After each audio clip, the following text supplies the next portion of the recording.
It is somewhere past 3 in the morning, and you are lying in the dark, and you are too warm to sleep. The sheet is thrown off, the window is open, and nothing is coming through it.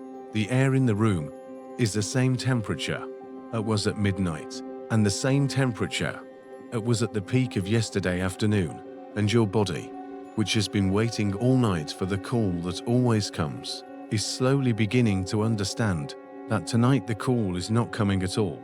You reach for your phone to check the temperature, the way we all do, looking for a number that will tell you whether this is normal, and the number that glows back at you looks almost reasonable. It is warm.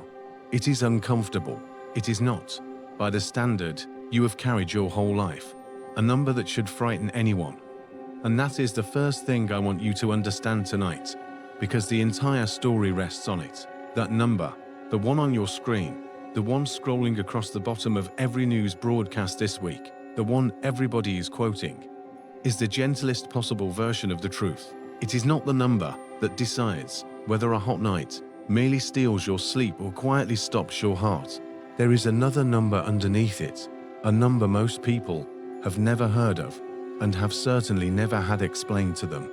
And that hidden number is the real measure of how close the human body is to its limit. The most unsettling part, the part that has put a genuine edge of worrying into the voices of the scientists who study this, is that the true line, the line past which a human being can no longer survive, sits lower and closer to ordinary conditions than science believed for almost 100 years. The danger is not where you have been told it is. The danger is closer. Hold on to that, because we are going to come back to it again and again before the night is over. Welcome back to Night Science Lab. Tonight we are going to follow the heat, not the way the morning headlines follow it, with a single big red number and a photograph of someone at a fountain, but all the way down into the hidden machinery of how heat actually reaches into a human body and takes it apart, and into the much larger machinery in the sky that is making these events stronger and arriving earlier with each passing year. Before we begin, I want to ask one small thing of you, and I mean it genuinely. If these slow, quiet walks through the science of the world are something you value, then take a moment to subscribe. But only if you truly find something here worth coming back for. And wherever you are right now, in whatever dark and hopefully cool room you are listening from, leave a comment and tell me where in the world you are, and what the time is for you, and whether this heat has reached your corner of the planet yet. I read them, and there is something steadying about seeing how many of us are awake in the dark at the same moment, thinking about the same sky. Now settle in, let your breathing slow, and let us begin with what is actually happening, because the scale of it is difficult to take in. This is not a heat wave in the way you usually picture one. It is not a hot spell baking a single city for a single afternoon. What is unfolding right now, in these very days, is better understood as one enormous event spread across most of the northern half of the planet, to great regions running the same fever at the same time.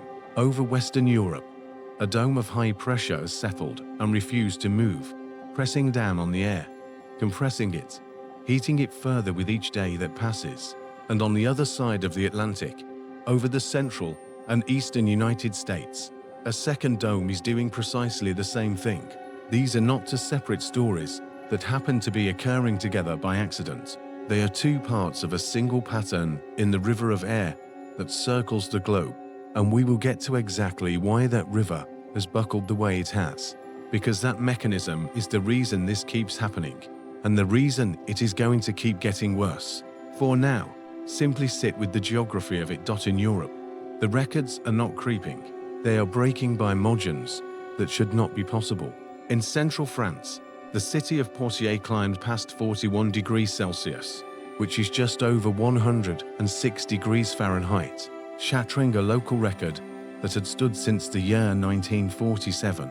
Further southwest, the small town of Pissos reached 42.2 degrees Celsius, a hair over 108 degrees Fahrenheit. In the United Kingdom, a country most of the world pictures under grey drizzle, the national forecaster issued its highest level of warning, a red extreme heat alert, with temperatures climbing toward 39 degrees Celsius, which is over 102 degrees Fahrenheit, that would break the record for the hottest June day Britain has ever recorded. A mark set back in the 1950s and matched in 1976. And notice how these records are falling, because the manner of it matters as much as the fact. A record that inches up by 1/10 of a degree is one kind of event. A country erasing the hottest June in its entire living memory in a single afternoon is another kind entirely. When the old ceilings come down by these margins, in this month, you are no longer watching ordinary variation. You are watching the baseline itself shift upward beneath your feet. The whole range of what the season is capable of is moving, and it is the timing that should make you sit up. None of this is happening in the dead heat of late July, when records like these are supposed to fall, if they fall at all. It is happening at the very start of summer, in the final stretch of June, weeks ahead of schedule.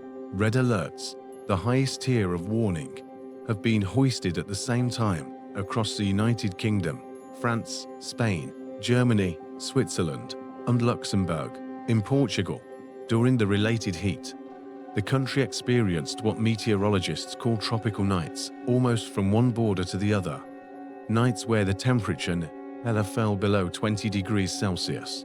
In Sweden, of all places, the heat pushed so far north that a freight train derailed when the steel of the track warped and buckled in temperatures it was never built to withstand. The map of Europe this week, less like a weather forecast and more like a warning panel. Every light switched to red at once, and every one of those red lights is attached to people. We are going to spend real time later on the human cost, on the count of the dead, which is already severe and still climbing as I speak.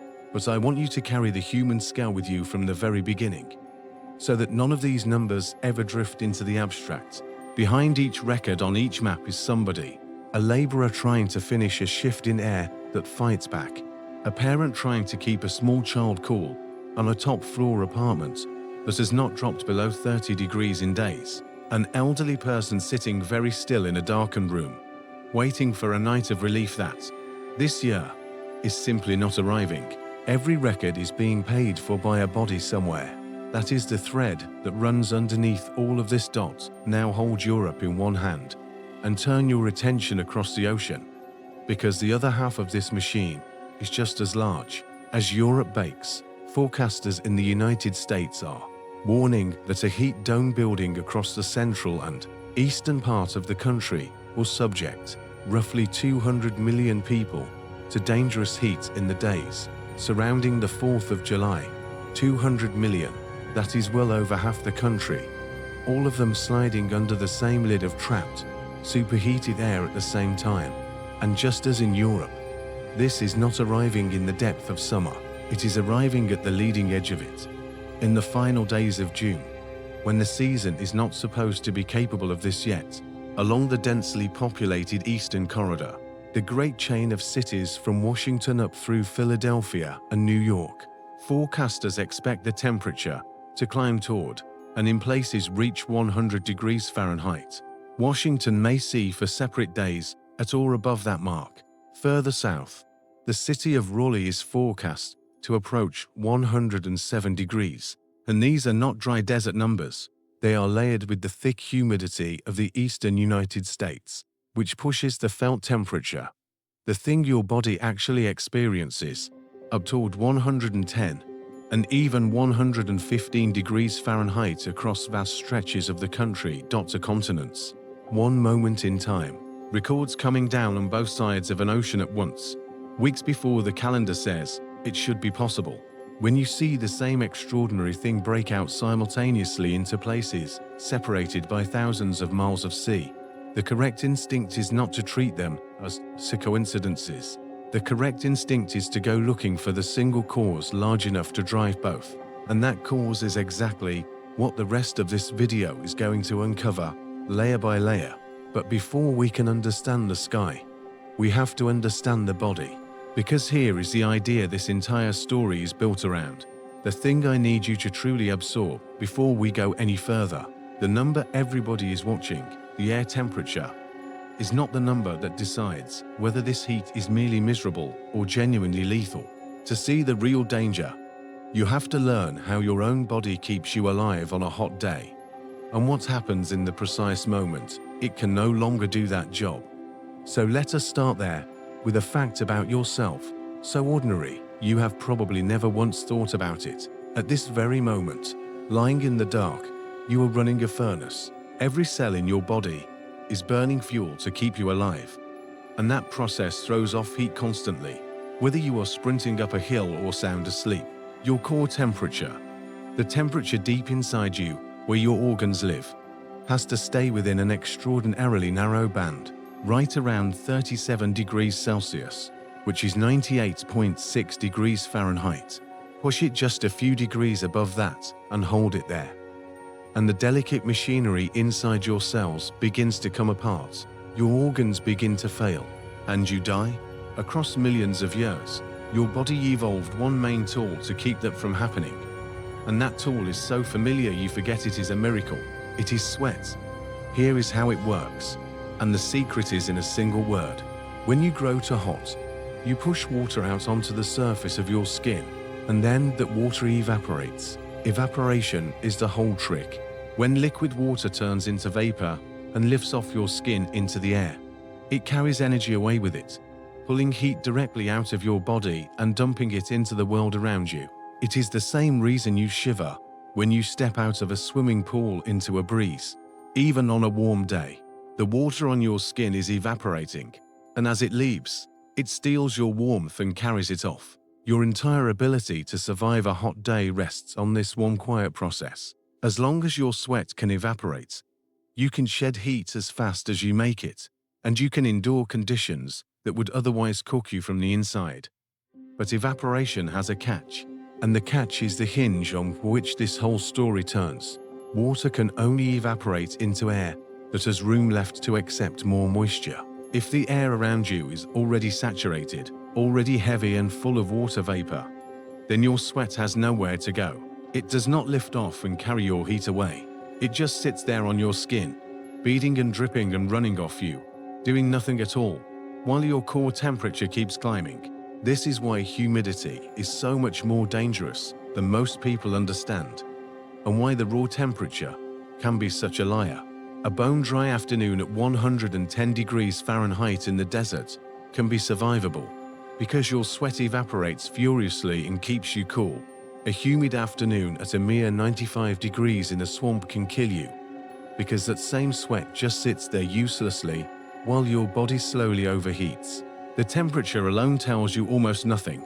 It is the temperature plus the moisture together that decides whether you live.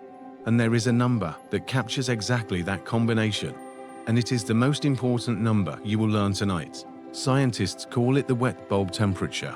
In the simplest terms, it is the temperature you get when you fold together the heat of the air and the moisture already inside it, and it tells you how much cooling power your sweat has left.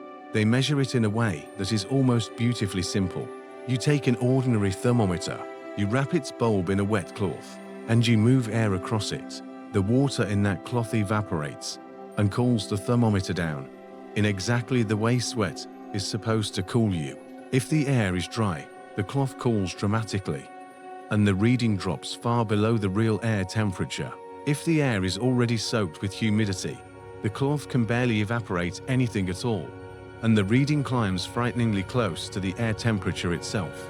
That little wet thermometer is, in effect, a tiny working model of your own sweating skin. Whatever it reads is the best your body can possibly hope to do. And once the wet bulb temperature climbs high enough, the best your body can do is no longer enough to keep you alive. Before we get to that line, it helps to understand that heat does not kill in a single step. It kills in a sequence, a kind of staircase that the body descends as its cooling begins to fail. The first stage is heat exhaustion, and most of us have felt at least the edge of it. The heart starts to race, the skin turns clammy and pale, you feel dizzy, and a little sick and strangely weak, as your body floods you with warnings while it still has the strength to warn you. Heat exhaustion is the warning shot fired into the air. If you stop and rest and cool down at that point, you recover completely. But if the heat keeps winning, you cross into the second stage, and the second stage is heat stroke. And heat stroke is a genuine catastrophe inside the body. When your core temperature climbs past roughly 40 degrees Celsius, the cooling system has not simply failed, it has begun to break down in a way that feeds on itself. Strangely, the sweating can stop altogether, and the skin can go hot and dry to the touch. The brain, which is exquisitely sensitive to heat, begins to misfire, producing confusion and slurred speech and strange behavior, and eventually unconsciousness. What is happening underneath all of that is the thing the wet bulb limit is really describing.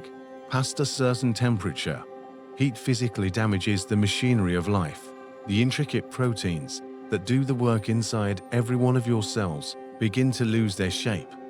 The way the clear part of an egg turns solid and white in a hot pan and can never turn back. And once those proteins change shape, they stop working. Cells begin to leak and die. Organs begin to fail, one after another. The kidneys and the liver and the heart. And the lining of the gut breaks down and spills toxins into the blood. It becomes a cascade, each failure triggering the next. And past a certain point it cannot be reversed, even with the finest medical care in the world. This is what it means, in the body, to die of heat. And it is why the figure attached to the true wet bulb limit is so quietly chilling. It is not that you are uncomfortable for a few hours. It is that once your cooling fails completely, this cascade begins, and it runs to its end. Now we arrive at the line itself. For decades, scientists settled on a specific wet bulb temperature as the theoretical limit of human survival, the point beyond which the cooling system must fail completely no matter who you are. That number was 35 degrees Celsius, which is 95 degrees Fahrenheit on the wet bulb scale. And it is worth being very precise about what crossing it was understood to mean. When the wet bulb temperature reaches 35 degrees, the air is so hot and so saturated that your sweat can no longer evaporate at all. Your one cooling mechanism shuts down entirely, and at that point, it does not matter how young you are or how fit. It does not matter if you are a marathon runner in perfect condition. It does not matter if you are sitting still in the shade with a cold drink in your hand. Your core temperature begins to rise, slowly but without stopping, and within a number of hours, you die. A perfectly healthy adult, doing everything right, with no way to translate that into conditions you can actually picture. The 35-degree wet bulb line is reached when the air hits 95 degrees Fahrenheit at total 100% humidity, or, if the air is drier, when the temperature climbs all the way to around 115 degrees Fahrenheit at 50% humidity. Those combinations sound extreme, and for most of human history, they were almost unimaginably rare, which is precisely why this threshold was treated as a kind of distant theoretical horror. A line the planet only flirted within the very hottest and most humid corners of the Earth, for a few minutes at a time. It is worth slowing down for a moment on why drinking water cannot save you once you pass that line, because it is the part people find hardest to accept. Surely, the thinking goes, if you stay hydrated, you can keep sweating, and if you keep sweating, you can keep cooling. But that logic hides an assumption, which is that the sweat is actually doing something once it leaves your body. Past the wet bulb limit, it is not. You can drink gallons. Your glands can keep dutifully pushing water onto your skin. But if that water cannot evaporate, it simply runs off you, and not one particle of your heat goes with it. Hydration keeps you from dying of dehydration. It does nothing at all to stop you from dying of the heat itself, because the cooling pathway has been physically switched off by the moisture in the air. That is the cruel trick at the center of it. Your body keeps trying its one strategy, pouring out water, working harder and harder, and the harder it works, the more useless the effort becomes. And there is a second, hidden cost in all that effort, one that explains why the heart is so often the organ that finally gives way. To cool itself, your body does not only sweat, it also pushes enormous volumes of blood out toward the surface of your skin, trying to carry heat from your core to the air through the skin. That means your heart has to work dramatically harder, pumping blood to the surface while still feeding your brain and your organs, all while you are losing fluid and your blood is thickening. For a strong young heart, that is a strain. For an old or a weakened heart, it is a load it may simply not be able to carry. And at some point, it stops. This is why so many heat deaths are written down on the certificate as heart attacks. The recorded cause of death is cardiac. The real cause of death is a wet bulb temperature that asked a tired heart to do the impossible. Keep that in your mind, because it is the key to understanding why the true toll of a heat wave is so much larger than the number anyone reports while it is happening. That, then, is the version of the story that has been told for years. And if it ended there, it would already be unsettling enough. A hidden number, a lethal line, a cruel mechanism, but it does not end there. And this is where the subject takes the turn that genuinely alarmed me when I first looked into it properly, because that famous 35-degree line, the one in every textbook and every documentary, the one I just walked you through, turns out to have a problem buried inside it. It was never actually measured on real human beings. It came out of physics, out of equations on a chalkboard, a clean calculation of where, in theory, the cooling system ought to fail. The logic seemed airtight. If your skin sits at around 35 degrees, and the wet bulb temperature of the air reaches 35 degrees as well, then there is no temperature gap left to drive heat away from you, and so cooling must stop. It was elegant and simple, and it had one enormous weakness. A living human body is not a clean physics problem. It is a messy, imperfect, gloriously complicated machine, and the only way to find out how it truly behaves is to test it on real people. So that is what a team of researchers set out to do. In a project that has quietly reshaped how scientists think about the edge of human survival, at Pennsylvania State University, they brought young, healthy volunteers into a specialized environmental chamber, a sealed room in which they could control the temperature and the humidity with great precision. They had each person swallow a tiny telemetry capsule, a sensor that would report their true core temperature from deep inside the body.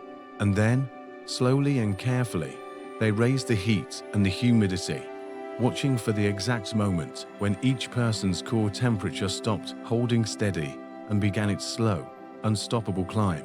That moment, the point where the body quietly loses the fight, is what scientists call the critical environmental limit, and it is the real-world equivalent of the wet bulb death line. What they found should be far more widely known than it is. For young, healthy adults, the people best equipped on Earth to withstand heat, the critical wet bulb temperature was not 35 degrees. In hot and humid conditions, it sat closer to 31 degrees. In some conditions, lower still. Let me say that again, because the size of the gap is the whole point. The theoretical limit, the one we built our sense of safety around, was 35. The measured limit, in the strongest and healthiest people available, was around 31.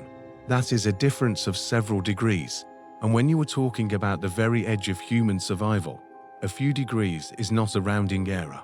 A few degrees is the difference between a heat wave that is merely punishing and the heat wave that is fatal. And remember who these volunteers were. They were not frail. They were chosen precisely because they represent the strong end of the human range, the people most likely to survive. If the strongest among us begin to fail several degrees below the old line, then the comforting idea that personal fitness is a reliable shield against extreme heat quietly collapses. Being young and healthy buys you some margin. Yes, it does not lift you up to that old, falsely high number, and it does nothing whatsoever for the much larger population whose limits sit far lower still, because that is the other half of the finding, and it matters more than almost anything else in this story. The people most likely to die in a heat wave are not young and strong. They are elderly. They have weaker hearts and less efficient sweating, and they often take medications that interfere with the body's ability to regulate its own temperature. For them, the research suggests the lethal line can sit far below 31 degrees, down in conditions that, on a thermometer, would look like nothing more than a pleasant, slightly sticky summer afternoon, and yet sustained over enough hours, with no relief. Those conditions can be the beginning of the end for a frail body. This is why the death tolls from heat waves are dominated, overwhelmingly, by the old, and why those deaths so often happen in some apocalyptic, 120-degree extreme, but in conditions the rest of us would barely flag as dangerous at all. The research did not just lower a single number on a chart, it replaced one comforting figure that seemed to apply to everyone with a sobering spread of figures, a whole range of human vulnerability, with very few people actually sitting up at the old reassuring line, and a great many sitting frighteningly far below it. And the range itself carries a hard lesson, because it means there is no single safe number anyone can point to, no clean threshold below which everyone can relax.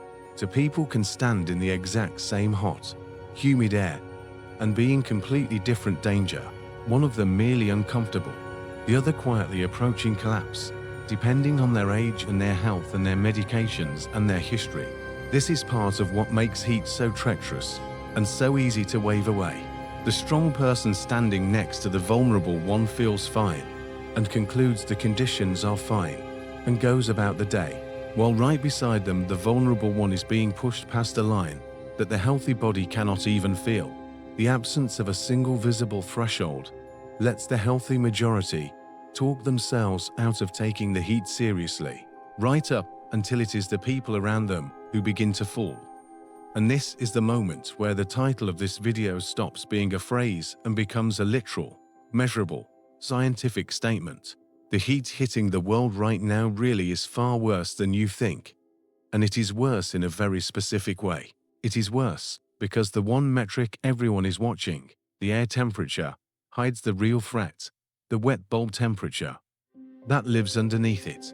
And it is worse because that real threat sits lower and closer to everyday conditions than science believed 4 generations.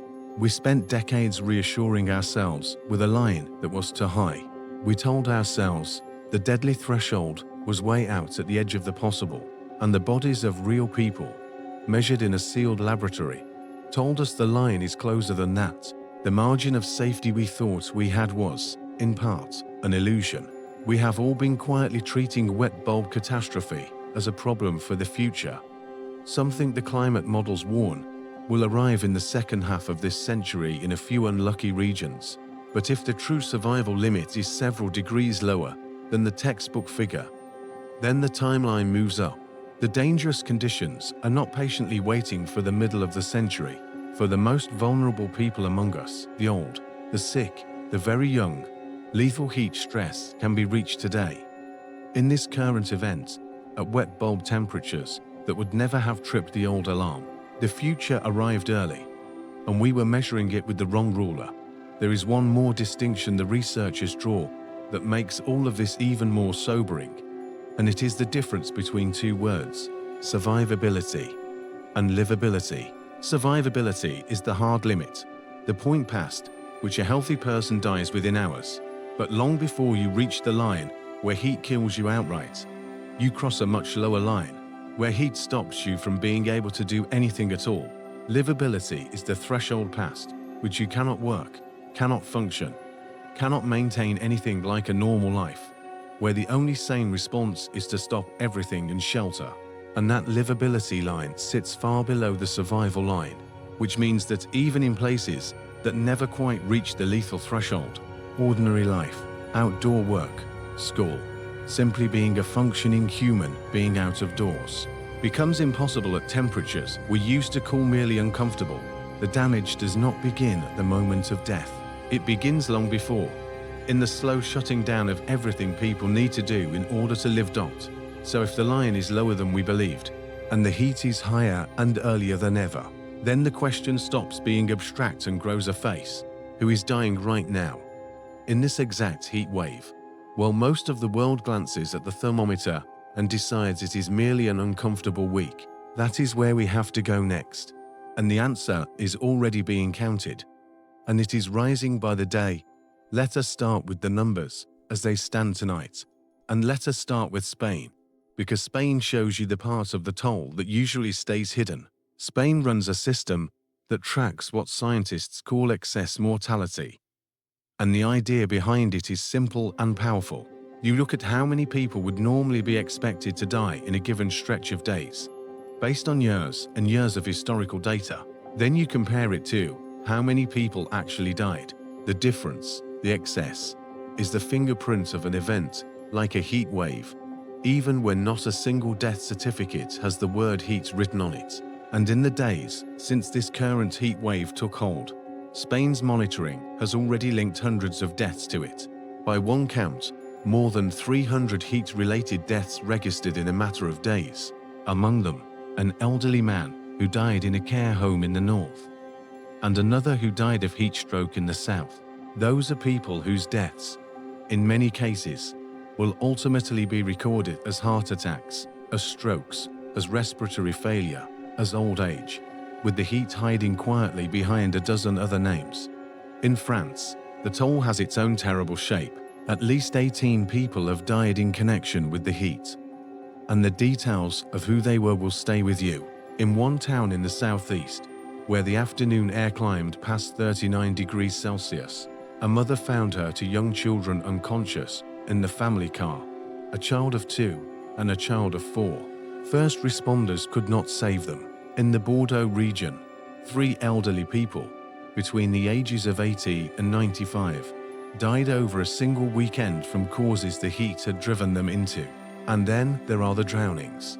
Across France, at least 13 people drowned over one weekend, not killed by the heat directly, but killed trying to escape it, going into rivers and lakes and the sea looking for relief and not coming back out. There is something almost unbearably cruel in that, a disaster so relentless that the act of seeking shelter from it becomes one of the leading ways it takes lives.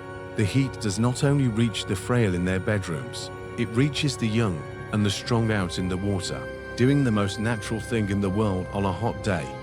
This is the thing about heat that makes it the quiet killer, the disaster that never receives the fear it has earned. When a wildfire roars through a town, you see the flames and the smoke, and your whole body floods with the appropriate terror. When a river bursts its banks, you watch the water rise, and you understand instantly, in your bones, that you are in danger. Heat offers none of that. Heat is silent. It is invisible. It produces no roar, no flood, no field of wreckage. It simply lifts the temperature of the air a few degrees past a line you cannot see, and then it waits.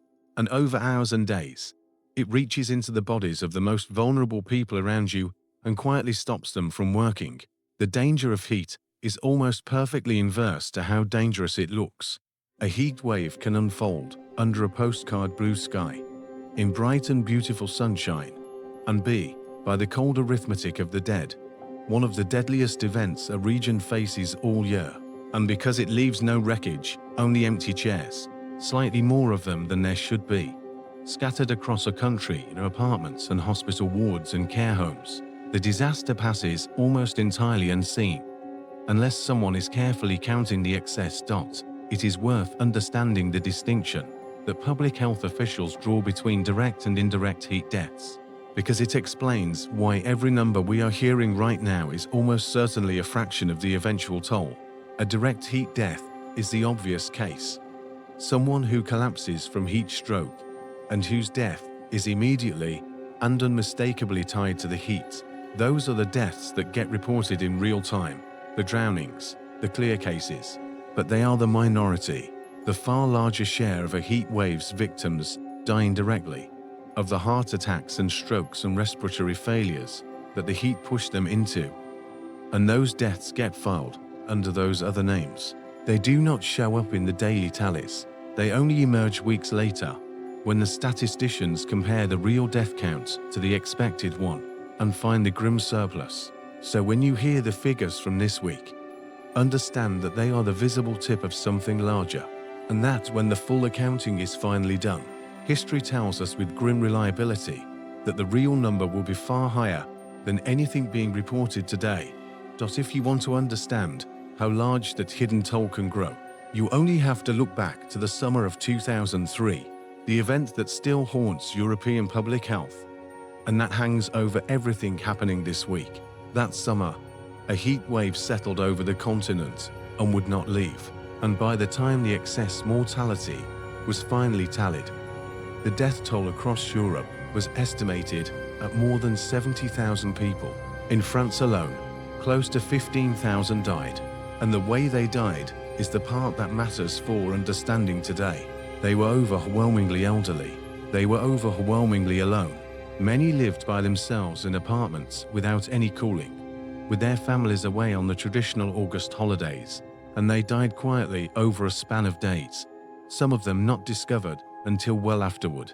The morgues of Paris overflowed. Refrigerated warehouses had to be brought in to hold the dead, and almost none of those people would have appeared in a simple count of heat deaths, because their certificate said heart failure, said respiratory distress, said old age. It took the cold mathematics of excess mortality to reveal that a single heat wave had killed the equivalent of a small city. That catastrophe in 2003 is the reason Europe built the warning systems, the red alerts, the heat action plans that are running right now as I speak. And here is the sobering thing. The alerts are blazing, the plans are active. The systems that 2003 taught the continent to build are all switched on, and the bodies are still accumulating. That should tell you something. Even a wealthy, developed region that learned this lesson the hardest possible way and built an entire infrastructure to prevent it from happening again is still losing people in large numbers, because the underlying heat is now climbing faster than the defenses can keep pace with. The warnings work, the plans run, and the toll rises anyway, because you cannot fully outwarn an event of this magnitude. You can only soften it at the edges. And what ties 2003 to this week, and ties both of them to the wet bulb science we have been building, is the profile of who falls. It is not the strong who go first. It is the old, the isolated, the medically fragile, the people whose personal survival line, as the new research showed us, sits far below the textbook one. They are dying in conditions that, on a thermometer, look survivable. The thermometer says one thing, their bodies say another, and the gap between those two readings is measured in funerals, because here is what almost everyone gets wrong about heat waves. We picture the danger as the blazing afternoon, the peak of the day, the sun directly overhead. We imagine the threat lifting when evening comes, but the data tells a different and far more disturbing story. The afternoon high is not what fills the morgues, the thing that quietly runs up the body count.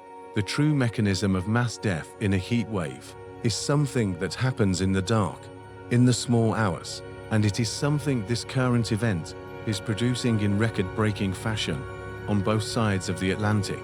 To understand how this heat is really killing people, we have to talk about the nights. Don't think about what a normal hot day is supposed to feel like. The temperature climbs through the morning, peaks in the heat of the afternoon, and then, as the sun goes down, it falls. The evening brings relief. The night brings recovery. This daily rise and fall is something the human body is profoundly, evolutionarily adapted to. We are built to endure a hot afternoon precisely because we can count on a cool night to follow it. A window of hours in which our core temperature can settle, our racing hearts can slow, and our overworked cooling systems can rest and reset before the next day's heat arrives. The night is not a pause in the danger. The night is the repair.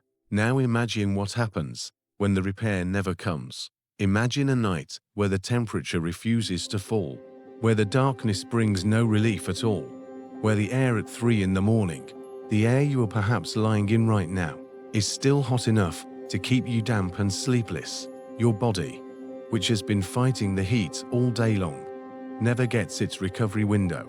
It goes into the next day already depleted, already stressed, already closer to the edge, and then the next day stacks more heat on top of an organism that never got to recover from the last one. Do that for 2 days, for 3, for 5 in a row, and you have a body that is being worn down relentlessly with no chance to catch its breath. And eventually, especially in someone old or sick, something gives. The heart, Working overtime night and day to push blood to the skin simply stops. This is why heat researchers will tell you, almost with one voice, that the overnight low temperature is a better predictor of how many people a heat wave will kill than the daytime high. The days make you suffer, the nights are what kill you. And this current event is producing exactly the kind of nights that fill morgues. Across France, the heat brought some of the warmest nights the country has experienced in generations. In Portugal, those near nationwide tropical nights meant the air never dropped below 20 degrees Celsius from one end of the country to the other, blowing past the line meteorologists used to flag a night as dangerously warm. And the same lethal pattern is now setting up across the United States. As the American heat dome builds, forecasters are warning that in many cities, the overnight low may not fall below the high 70s or even 80 degrees Fahrenheit, and that some places could set records, not for their daytime high, but for their warmest ever overnight low. What is called a record high minimum, 80 degrees in the middle of the night in a major city. That is the warm night phenomenon in its most dangerous form. And it is especially deadly in cities because of something called the urban heat island effect. All the concrete and asphalt and brick and steel that a city is built from absorbs heat all day long, like an enormous battery, and then releases it slowly through the night, keeping the dense urban core far hotter than the surrounding countryside long after the sun has set. So the very places with the most people, the crowded city centers, become the places where the nights are warmest and the danger is highest, and where the most vulnerable residents, the elderly living alone in apartments with no cooling, are quietly pushed past their limits in the dark. There is a piece of your own biology that makes warm nights even more insidious than they first appear. And it has to do with the rhythm your body runs on. Your core temperature is not constant through the day. It rises and falls on a daily cycle, and it is designed to dip to its very lowest point in the small hours of the night, in the deepest part of your sleep. That nightly dip is not incidental. It is when a great deal of your body's repair work happens, and it depends entirely on the surrounding air being cool enough to let your core temperature fall. When the night stays hot, that natural dip is blocked. Your body cannot shed the day's accumulated heat. Your core stays elevated through the darkness, and the recovery that is supposed to happen simply does not. You wake, if you slept at all, already behind, already overheated, with nothing left in reserve for the day ahead. And then there is sleep itself, which warm nights quietly steal. It is very hard to sleep when you are too hot, and a population deprived of sleep, night after night, through a long heat wave, is a population whose judgment and whose heart health and whose very resilience are being steadily eroded. Sleep loss alone strains the heart and clouds the mind. Stack it on top of the direct physical assault of the heat, and you get bodies under attack from two directions at once, unable to rest and unable to cool. This is a large part of why a long heat wave is so much deadlier than a single hot day. It is not only that the heat accumulates, it is that every system the body relies on to cope, including sleep itself, is progressively stripped away until there is nothing left to draw on. And here is where the wet bulb science becomes terrifyingly concrete, because at night the two ingredients can move in opposite and unhelpful directions. During the day, even in extreme heat, the air is often a little drier, and sweat can still do some work. But at night, as the temperature falls a few degrees, the humidity often climbs to meet it, and the wet bulb temperature, that true measure of danger, can stay stubbornly high right through the darkness. The body's situation does not improve nearly as much as the falling number on the thermometer would suggest, because the moisture is rising even, the heat drops. So a person lying awake at 2 in the morning, looking at a thermometer that reads a merely uncomfortable number, may in fact be sitting in wet bulb conditions that are grinding down their heart hour by hour. And if that person is elderly, if their personal survival line sits down where the new research now places it, then a string of these nights is not an inconvenience. It is a sentence. History gives us a brutal case study of exactly this mechanism, and it happened not in Europe but in the United States in the city of Chicago.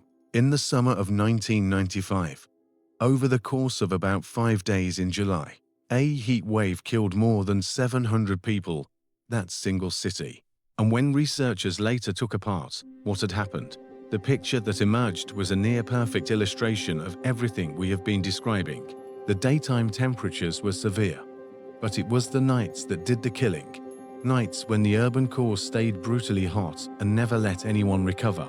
The victims were overwhelmingly elderly and poor and alone, living in apartments without air conditioning. Many of them were too afraid to open their windows or sleep outside, and so they sealed themselves inside what became ovens of their own homes. The cities more ran out of room and had to bring in refrigerated trucks to hold the dead. It was a wet bulb and warm night massacre. Decades before most people had ever heard either of those terms, and it unfolded in near silence inside a major American city, while much of the country barely noticed. The lesson of Chicago, and the reason it matters so much for what is happening right now, is that the warm night is not just a meteorological curiosity, it is the specific physical condition that converts a heat wave from an uncomfortable event into a mass casualty event, and it interacts viciously with the very infrastructure we depend on to survive it, during exactly the kind of prolonged, intense heat we are seeing now. Electricity demand spikes as millions of air conditioners run flat out, and that surge can strain and even bring down the power grid at the worst possible moments. When the power fails during a heat wave, the air conditioning fails with it, and the very technology that millions of vulnerable people relying on to stay below their personal survival line simply switches off. A blackout during a severe heat wave is not an inconvenience. It is potentially a death sentence delivered all at once to everyone who was depending on a machine to keep them alive. And it tends to strike hardest in the densest, poorest, hottest parts of a city. The same neighborhoods the heat was already punishing most. So the warm nights now setting up across both Europe and America are far more than a statistic about overnight temperatures. They are the mechanism. They are the part of the heat wave that actually fills the morgues. And the fact that this current event is breaking overnight records on both continents at once is the clearest possible signal that the death tolls we have already seen are not the end of the counting. They are the beginning. We have spent a long time in Europe, and now it is time to turn the camera fully around and look at what is bearing down on the United States. Because the American half of this story has its own records about to fall, its own cities about to cross lines they have not crossed in decades, and one strange and revealing detail sitting right in the middle of the country that, once you see it, proves the entire argument of this video. While Europe burns, the United States is walking into a furnace of its own, and the reach of it is staggering. That heat dome building across the central and eastern states will subject roughly 200 million people to dangerous heat in the days around the 4th of July, more than half the country, all under the same lid of trapped air. And the cities tell the story most vividly. Along the Great Eastern Corridor, the temperature is forecast to climb toward, and in places hit 100 degrees Fahrenheit, with Washington facing the possibility of 4 separate days at or above that mark, and cities further south pushing even higher. Think about what a reading like that actually represents for a city like Washington or Philadelphia or New York, places with long and detailed climate records stretching back well over a century. For some of these cities, this kind of heat in the month of June has not happened in decades, which means that across the whole living memory of most of their residents, it has simply never occurred. An entire population's sense of what June is, of what early summer is capable of, is about to be rewritten in a single week. And that matters far beyond the record books, because a population's preparedness is built on its memory. People who have never lived through June heat like this do not have the habits, or the instincts, or in many cases, the cooling infrastructure to deal with it. The buildings in these northern cities were designed for a cooler climate. Many of the older ones built to hold heat in and then push it out. And the people inside them have never had to take a June heat wave this seriously before. Novelty itself becomes a hazard, because the danger arrives in a form the local population has no muscle memory for, and the vulnerability is not spread evenly. It concentrates, as it almost always does, in exactly the places least equipped to cope. The hottest parts of any city tend to be its densest, most paved, least green neighborhoods, and those are very often its poorest. Wealthier areas usually have more trees, more parks, more open space, all of which cool the local air, along with more reliable access to air conditioning. Poorer neighborhoods bake under more concrete, with less shade and less cooling. So the urban heat island effect lands hardest on the residents with the fewest resources to escape it. And the map of who suffers most in an American heat wave often looks unsettlingly like the map of income. The coming dome will trace that same cruel geography, pressing hardest on the people already living closest to the edge. And remember everything we just learned about the nights, because this dome is built to deliver exactly the kind of warm nights that kill, with urban lows that may not drop below 80 degrees Fahrenheit, denying millions the recovery their bodies need. Layer on the famous humidity of the eastern United States, and the felt temperature, the American cousin of the wet bulb concept, climbs toward 110 and even 115 degrees across vast stretches of the country. That felt temperature, what forecasters call the heat index, deserves a moment, because it is the closest thing most people in America have to the wet bulb idea. And it is doing the same essential job. It combines the air temperature with the humidity to tell you what the heat actually feels like to your body, which is another way of saying it accounts for how well your sweat can evaporate. When a forecaster tells you the temperature is 95, but the heat index is 110, what they are really saying that the humidity has crippled your cooling so badly that your body is experiencing the heat as if it were 110. It is a softer, more familiar relative of the wet bulb temperature, built for the evening news, but it points at the very same truth. The thing that matters is not the raw temperature. It is the temperature plus the moisture, the combination that decides whether you can shed heat or not. And here is a statistic that should reframe how seriously we take all of this, because in the United States especially, heat has a reputation problem. It is not dramatic. It does not make for terrifying footage the way a tornado or a hurricane does. And yet extreme heat is the single deadliest form of weather in the United States. Not floods, not tornadoes, not hurricanes, heat. In most years, it kills more Americans than all of those other disasters combined.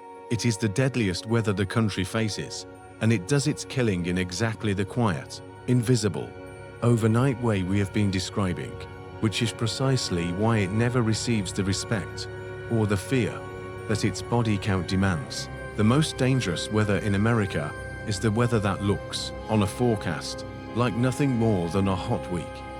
And the timing of this dome is its own particular danger, because it is arriving wrapped around the 4th of July, one of the most heavily outdoor holidays on the entire American calendar. This is the week when tens of millions of people plan to be outside, at barbecues and parades and beaches and fireworks, exerting themselves in the open air during the exact window when the heat will be at its most extreme. The collision of a record heat dome with a holiday built around outdoor gathering is a recipe for a surge in heat illness, and it is precisely the kind of situation in which people who would never think of themselves as vulnerable, healthy adults pushing their bodies in the heat, suddenly find themselves in real trouble. Heat does not only kill the frail.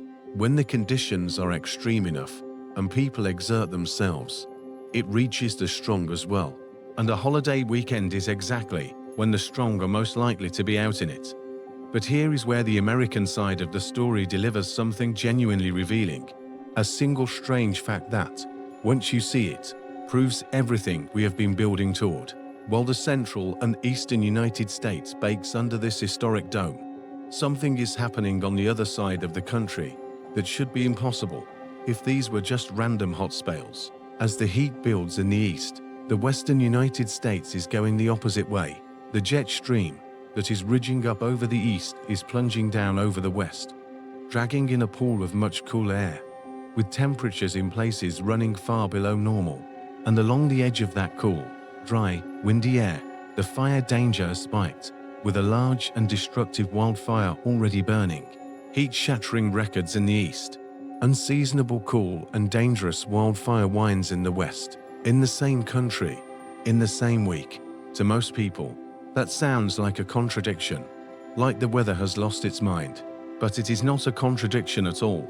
It is the smoking gun. It is the single clearest piece of evidence that everything we have been talking about, the heat in America, the heat in Europe, all of it, is being driven by one underlying cause, a single great disturbance in the river of air that circles the planet.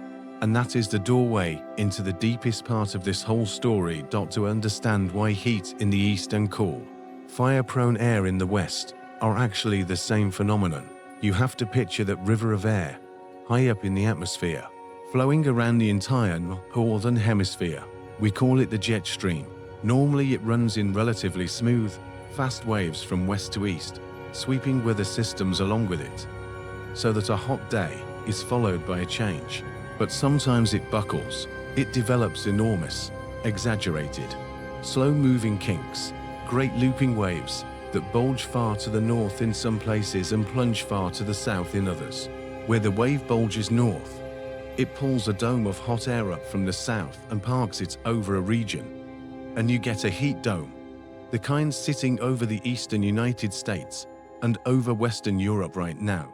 But right next to it, where the same wave plunges south, it drags cooler air down from the north, and you can get unseasonable cool, even as the region next door roasts. The heat and the cool are not opposites at war with each other. They are two parts of the same giant, stored wave in the sky. And that is the key to everything, because the real question is no longer how hot it is. The real question is why the river of air has buckled into these enormous stuck waves in the first place, and whether there is a reason to believe it is going to keep happening more often and more fiercely in the years ahead. To answer that, you first have to understand what powers the jet stream at all. And it comes down to a single thing, a temperature difference, the contrast between the cold air over the far north and the warm air over the tropics. That difference in temperature creates a difference in pressure. And that pressure difference is the engine that drives the high-altitude winds, pushing them along in a fast, tight, west to east flow. The bigger the contrast between the pole and the tropics, the stronger and the straighter the jet stream runs, like a powerful river confined to a narrow, fast channel. So hold this relationship in your mind, because it is the hinge of the climate half of this story. A strong temperature contrast means a fast, straight jet. A weak temperature contrast means a slow, wandering one. And now here is the problem, and it sits at the absolute center of why heat waves are changing. The far north is not warming at the same pace as the rest of the planet. It is warming far faster. In some measurements, 3 to 4 times faster than the global average. This is one of the most robust and well-documented findings in all of climate science. And as the north heats up so rapidly, the temperature contrast between the pole and the tropics shrinks. The cold end of the equation is getting warmer, so the difference is getting smaller. And if you remember the relationship we just established, a smaller contrast means a weaker, slower, lazier jet stream. The river that used to run fast and straight begins to meander. A slow, meandering jet is a jet that develops those huge exaggerated kinks, the great loops to the north and the plunges to the south. And, crucially, it is a jet in which those kinks stop moving. A fast jet stream sweeps weather along, so conditions change from day to day. But when the jet slows and the waves grow large, those waves can lock into place and sit there, sometimes for a week or two at a time. Meteorologists call this a blocking pattern. On one particularly stubborn version, where the flow splits and curves around a great dome of high pressure in a shape, the Greek letter omega, is exactly the pattern that has parked itself over Europe this week. It is the difference between a hot afternoon and a deadly, prolonged heat dome.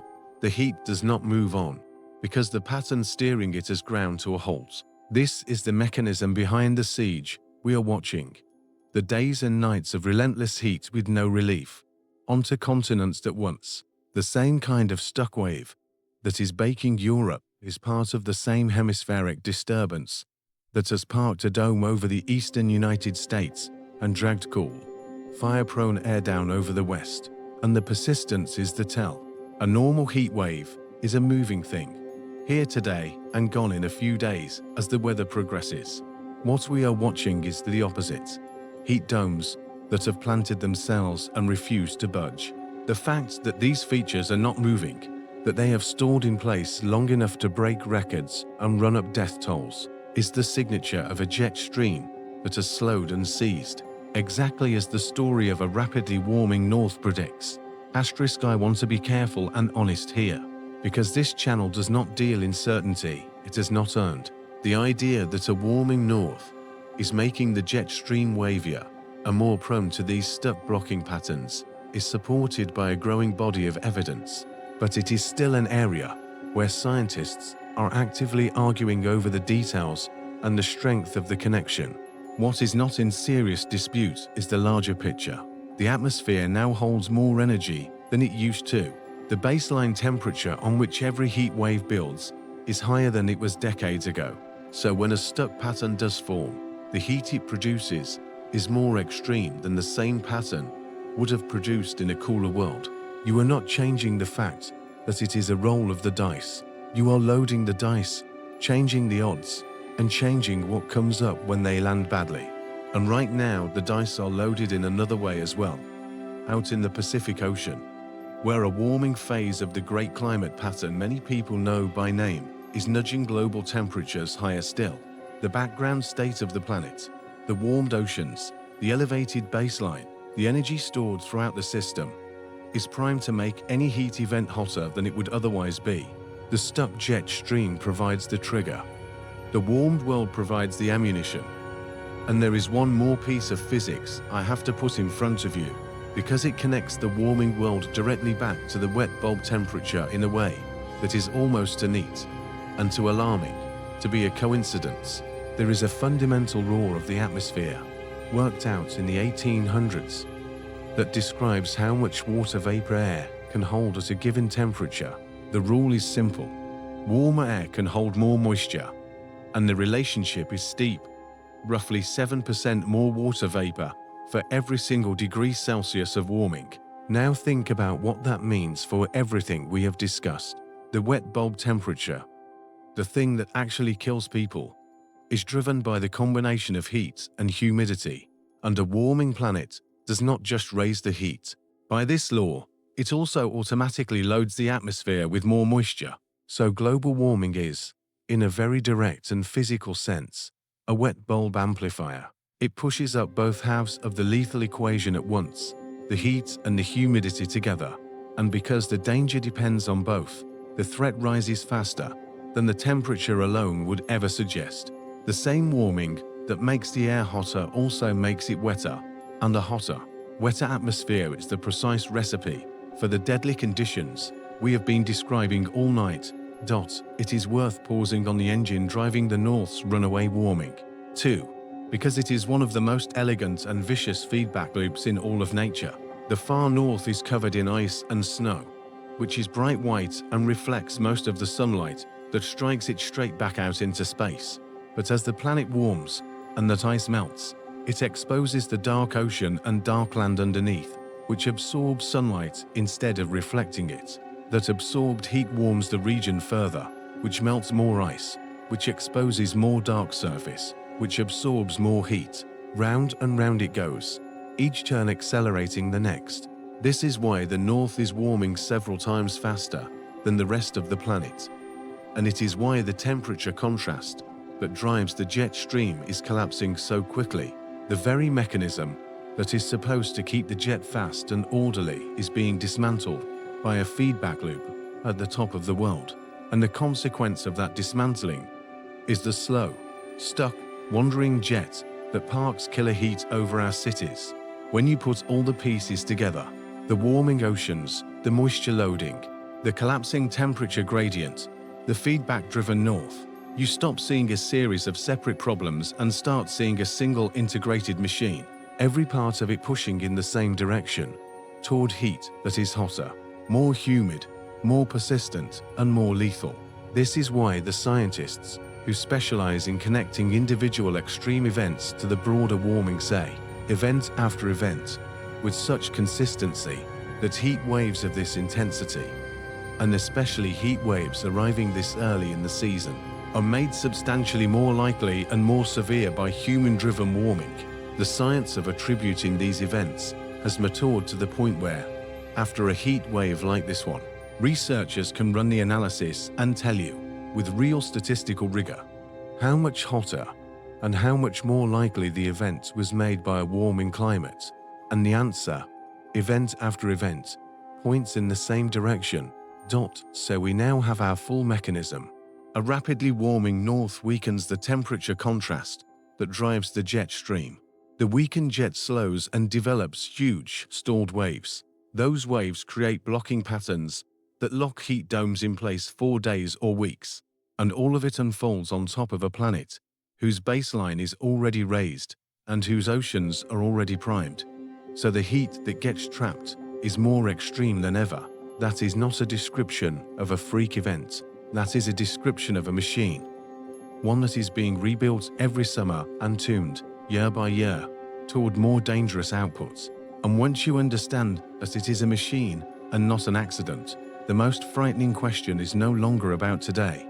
It is about the destination. Because if the wet bulb line is lower than we believed, and the machine is growing stronger every year, then somewhere out there is the true limit. The point past which the human body simply cannot survive outdoors. And the unsettling truth is that we do not have to imagine what that looks like, because in a few corners of the planet, it has already happened. The line has already been crossed. For all the talk of the wet bulb temperature as a theoretical limit, a number on a chart describing some hypothetical future, there is a fact that tends to get buried, and it is one of the most sobering in this entire subject. That old 35-degree line, the true survival threshold, has already been crossed on Earth, not in a climate model, not in a projection for some distant decade. In the real world, in recent years, in places where real people live, briefly and locally and for an hour or two at a time, the planet has already produced conditions in which an unprotected human being cannot survive, and it has done so more than once. The places where this has happened are not random. They cluster in a few specific regions that share a particular and deadly combination. Intense heat layered directly on top of extreme humidity, usually where scorching land sits right beside a warm sea. The shallow waters of the Persian Gulf are the textbook example. The Gulf is like an enormous warm bath. The sun pours into it relentlessly, and because it is shallow and largely cut off from the cooler open ocean, its waters heat to bathtub temperatures. That superheated sea then does what warm water always does. It evaporates, pumping staggering amounts of moisture into the air directly above it. So you end up with a region that has both halves of the lethal equation maxed out at the same time. Blistering air from the desert sun and extreme humidity from the overheated sea. When that hot, saturated air drifts onshore over the coastal cities, the wet bulb temperature can rocket toward the survival limit. One city has become almost a symbol of this future, and its name is Jacob Abid.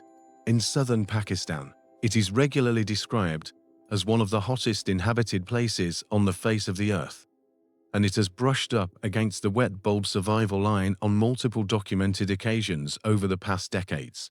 To live in a place like that during its worst days is to live somewhere that, for stretches of time, simply being outside in the open air is incompatible with human life, where the only thing standing between a person and the fatal overheating is a wall, a roof, and if they are lucky, a machine pumping cold air.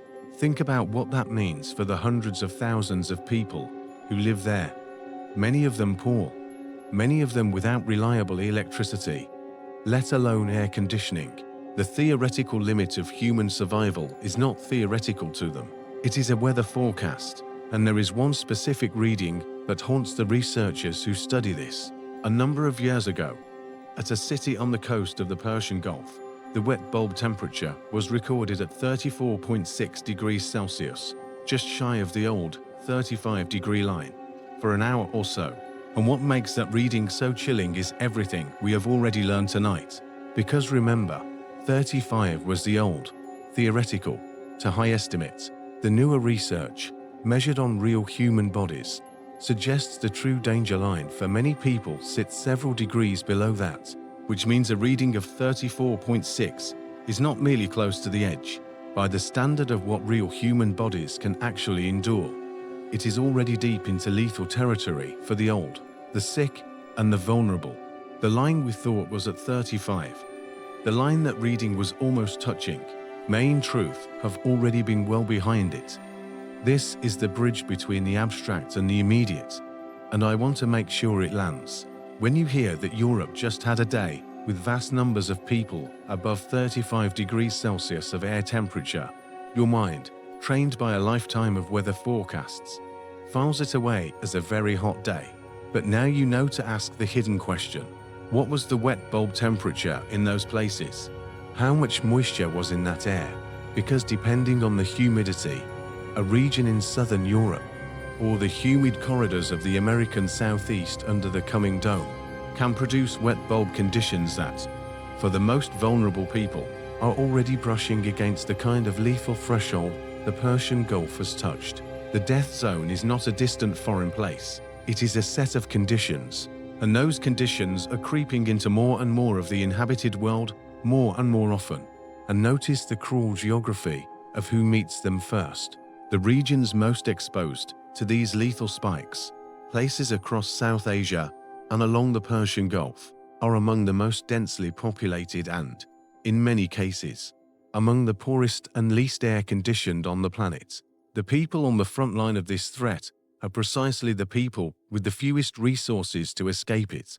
A wealthy person in a humid megacity can retreat into a sealed, cold apartment and wait out the worst. A laborer who has to work outdoors to feed a family does not have that option, and it is on those bodies, the ones forced to stay out in the heat, that the wet bulb line draws its first marks. There is a brutal injustice baked into that geography, because the people most exposed have, almost without exception, done the least to cause the warming that drives it. They are simply the ones standing where the consequences land first. And there is a trap built into the way we have chosen to defend ourselves.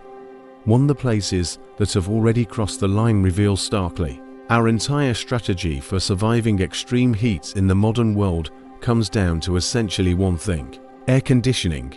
We retreat indoors. We seal the windows. We let a machine pump the heat back out. And for those who have it, it works. But that strategy contains a hidden and dangerous dependency, because it only works as long as the electricity keeps flowing. In the very regions most exposed to lethal conditions, the power supply is often least reliable, and the moment of peak demand, during a heat wave, is exactly when the grid is most likely to buckle. So you get the worst possible setup: a population that has come to depend entirely on cooling machines to stay below its survival line, living in a place where the heat is most extreme and the power most fragile, so that the instant the grid fails, millions of people are thrown back, in a heartbeat, onto the mercy of an environment their unaided bodies cannot survive. Air conditioning has not removed the wet bulb threat. It has, in a sense, hidden it, stacking everyone's survival on top of a single fragile system, and making the consequences of that system failing more catastrophic than ever.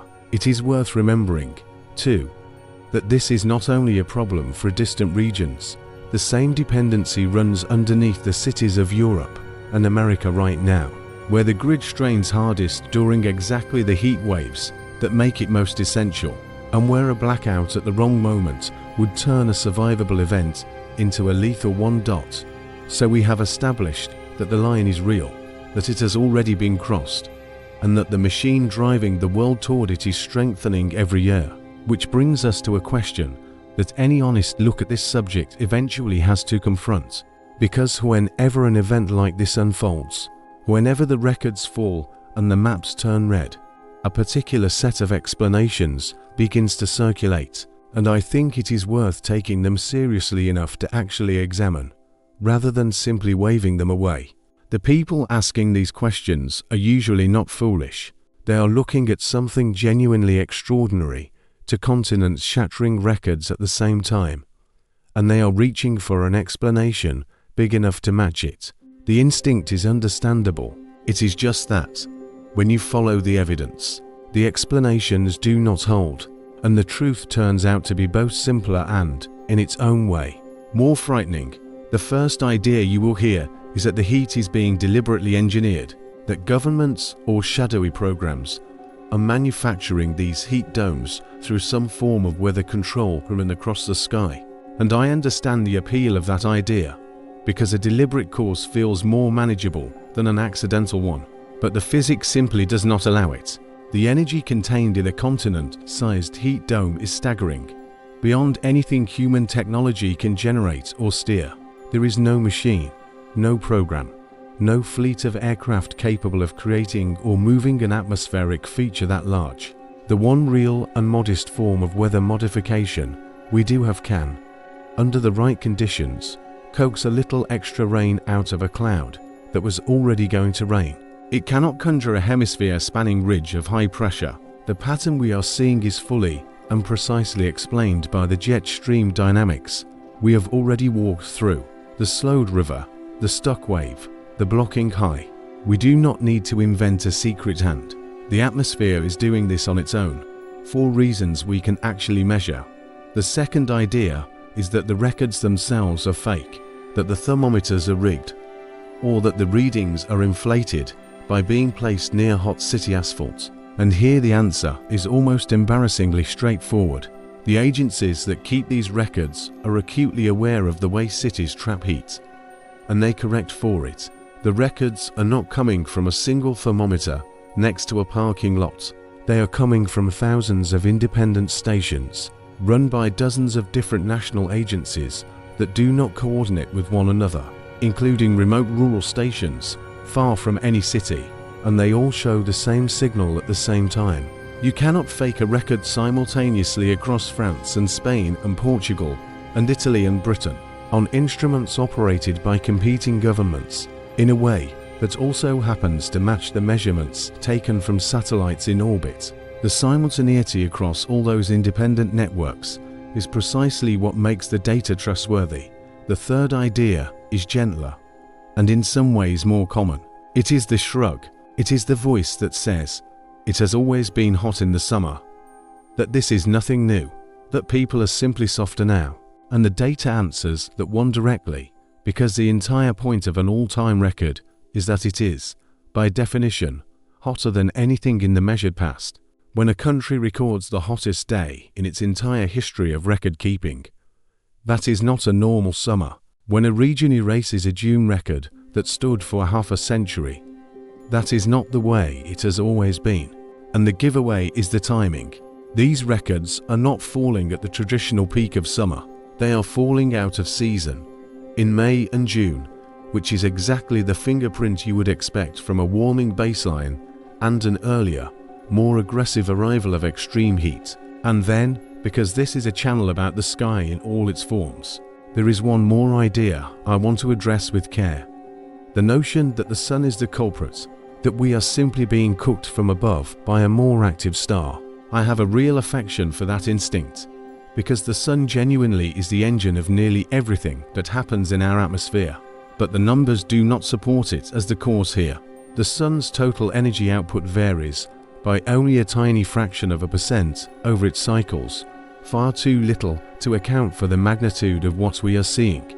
And more tellingly, a brighter sun would warm the whole planet fairly evenly. It would not carve out specific stuck domes of heat over Europe and the eastern United States, while dragging cool air down over the American West in the very same week. That patchy, lopsided, regional pattern is the unmistakable signature of atmospheric dynamics, of the jet stream, not of the sun. The sun sets the stage. It is not the thing rearranging the furniture this week. Asterisk what unites all of these explanations: the engineering, the faked records, the it has always been this way, the sun. is that each one offers a kind of comfort. Each one lets you set the threat down. If it is engineered, then someone could simply stop it. If it is fake, there is nothing to fear. If it is normal, we have survived it before. If it is the sun, it is out of our hands and not our doing. The real explanation offers none of that comfort. And I think that is precisely why it is the hardest one to accept. The truth is that this is real, and it is us, and it is physics, and it is getting worse on a schedule we can actually measure. There is no secret hand to blame, and no reassuring shrug available. There is only a machine we built, running hotter every year, and a survival line that turns out to be closer than we were told. So with the noise cleared away, we can look honestly at the maps of what comes next, and they are not comforting. Climate researchers have modeled where on Earth these lethal wet bulb conditions are likely to become regular features of life, and the projections fall into a grim sequence. By around the middle of this century, the regions expected to begin regularly crossing into dangerous wet bulb territory include South Asia, that vast and densely populated band across Pakistan and India and Bangladesh, along with the coast of the Persian Gulf and the shores of the Red Sea. Hundreds of millions of people live in exactly those zones. Then, looking further out toward the decades after that, the maps expand to include parts of eastern China, parts of Southeast Asia, and portions of Brazil. These are not empty deserts. They are some of the most crowded places on the planet, and the projection is that, within the lifetimes of people already born, they could face conditions where being outdoors during the worst of summer is, 4 hours at a time, simply not survivable. Sit for a moment with what those maps actually imply, because the dry language of climate projection hides something enormous.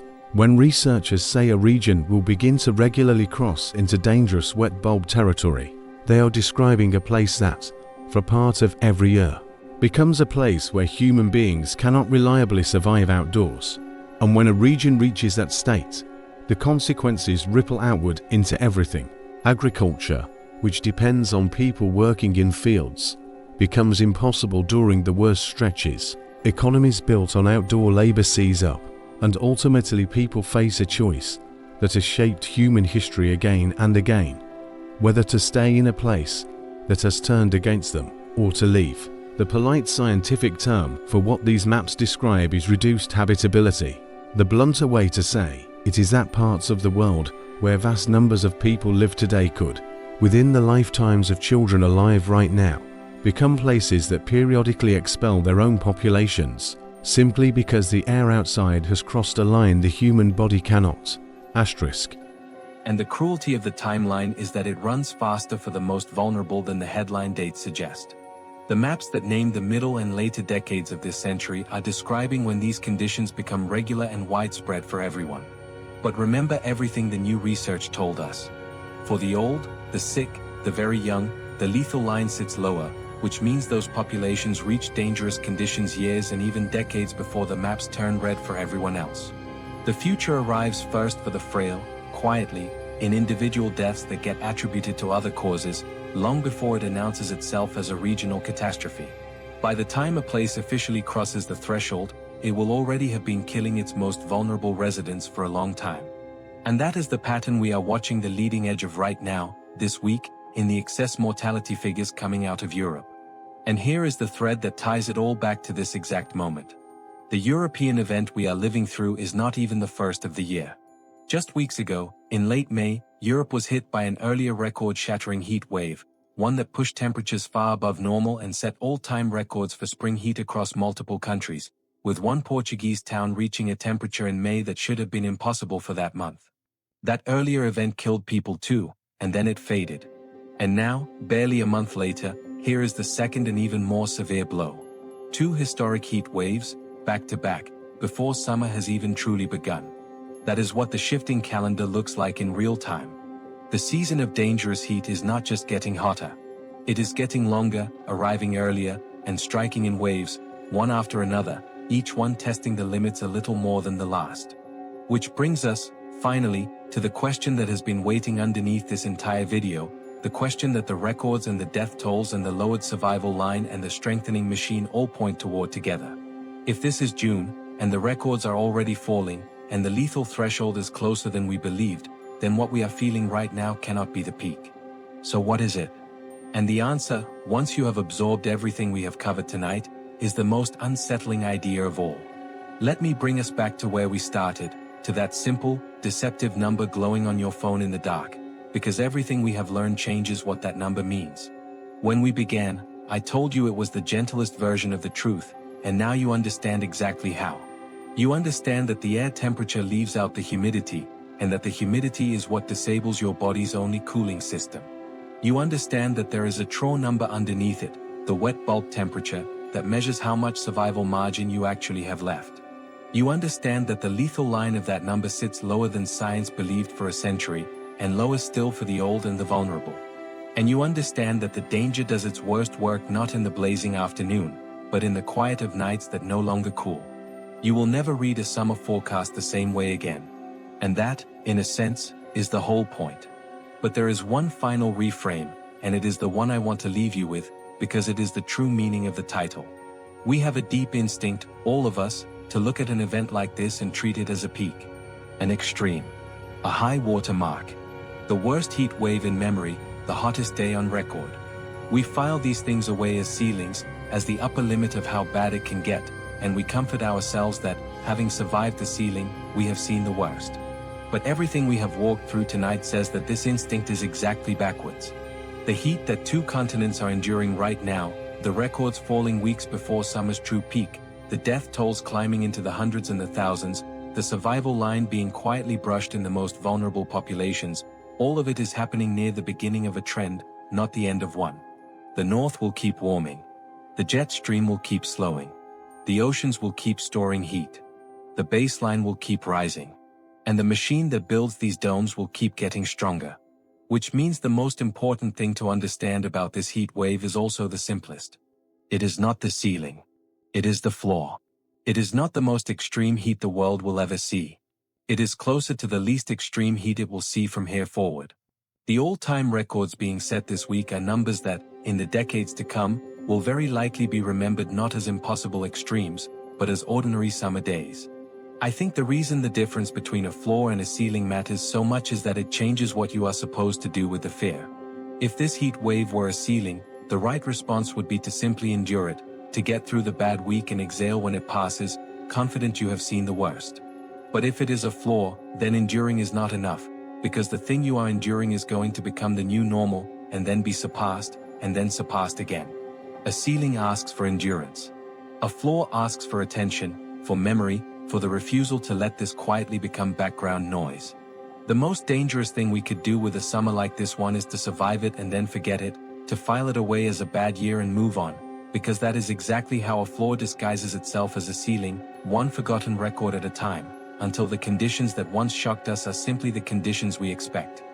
And I want to be clear that none of this is a counsel of despair, because the same understanding that makes it frightening is also what makes it something other than fate. Everything we have walked through, the stuck jet stream, the warming oceans, the rising baseline, the loaded atmosphere, all of it traces back to the same root cause.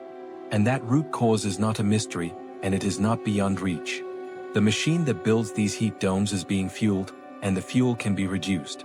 The trajectory of those maps, the lines creeping across the inhabited world, is not fixed. It is a projection, and projections based on choices can be changed by different choices. The wet bulb line itself is fixed, set by the unalterable physics of the human body. But how close the world pushes toward it is not fixed at all. That part is still being written. There is a concept that scientists who study this use, and it is the quiet horror underneath the maps of the future. The idea of an adaptation limit. For most of human history, we have adapted to heat through behavior and technology, by shifting our hours, by building shade, by inventing cooling, and we tell ourselves, reasonably, that we will keep adapting, that human ingenuity will find a way. But the wet bulb temperature describes a hard wall that ingenuity cannot move, because it is not a limit of our technology or our cleverness. It is a limit of human physiology itself, a fixed property of the water and the carbon we are made of. You cannot innovate your way past the point where your body physically cannot shed heat. You can hide from it behind a wall, inside a machine, for as long as the machine runs. But you cannot make your body able to survive in air it was never built to survive in. That is what makes this threshold different from almost every other challenge we face. It is not a problem to be managed indefinitely. It is a boundary on where human beings can physically exist. And the maps of the coming decades show that boundary creeping toward places where, today, hundreds of millions of people live their entire lives. So when you step outside this week, into whatever piece of this great hemispheric heat has reached your corner of the world, I want you to feel the thing this whole long story has really been about. Not just the heat on your skin, but the meaning underneath it. Feel that you are standing inside a record, and understand that the record is temporary, a marker the world is going to pass and leave behind. Feel that the number on the thermometer is the gentle version of the truth, and that the true number, the one your body actually answers to, is closer to its limit than it appears. And understand that the most honest name for what is happening right now is not a disaster, or an extreme, or a freak event. The most honest name for it is a preview. Think back over everything we have traced tonight, and notice how each piece made the danger a little larger than the one before it. We started with the records, and they seemed extraordinary on their own. Then we learned that the air temperature behind those records is the gentle version of the truth, that the real measure of danger is the wet bulb temperature, which folds in the humidity that disables the body's only defense.